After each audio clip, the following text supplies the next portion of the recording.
алдар деген, кейде паң, кейде өндіш орныменен, кейде өксіз, кейде аңдап формыменен, кейде үндемей жүзінде сөзге баяу, от жалындай жауапкер құрбыменен. Ғашықтық сөзге жүрек әсіресе, демалысты құмарым бізден десе, жанын құрбан жолына қылған жансып, көз қарауы құбылар әлденеше. Жар жаңа кісі болып түк білмеген, қалжыңын білдіртпейді қалай деген. Жаның шошыр өрлігі жаннан бөлек, кісіге балдан тәтті орны келген.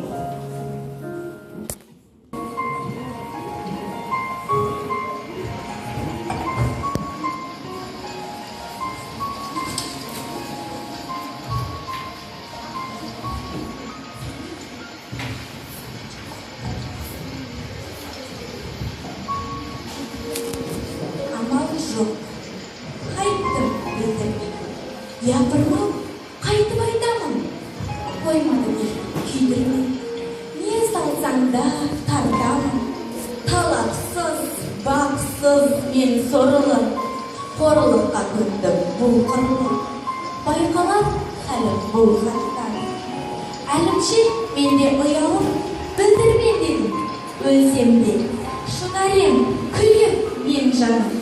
Айында бір рет көрсем де, болмады көріп қалуға, есітіп біраз сөзіңді, шыдарым бір ай жатуға, ұзақ түн жұмбай көзімді. Қызықтан қашып бұл жерге, көңілсіз суып келіпсіз, мәнісін сұрап білуге, тінде салмай еріксіз. Жатқан сайын ұйқыға, дұға оқушым шошынып, ұнатып мені құлқыны, жүруші едім қосылып. Шыныңдай, кімсің? Ендісің сақтаушы, айдастырып әуреткен жауымызың деуіп таптаушы. Күтемін сізден қайта хат, қуандырып дертім жаз. Ол болмаса, шыныңдай, кінә өзінде өзім аз.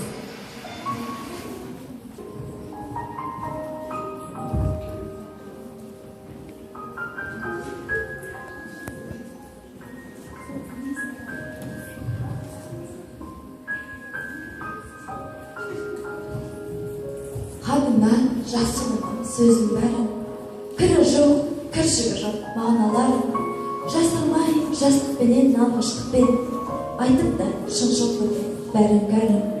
Жасырмай жас жүректің жаман жайын, айтуға тілін мұнша қайрандайын. Жанын сөніп суынып қалған көңіл, қобалжып хатымды көрген сайын.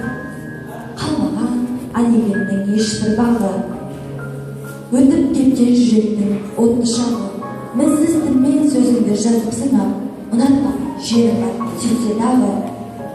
Сол баянсыз еркектің біреуімен, жамандығым жақсыдан не кеседен,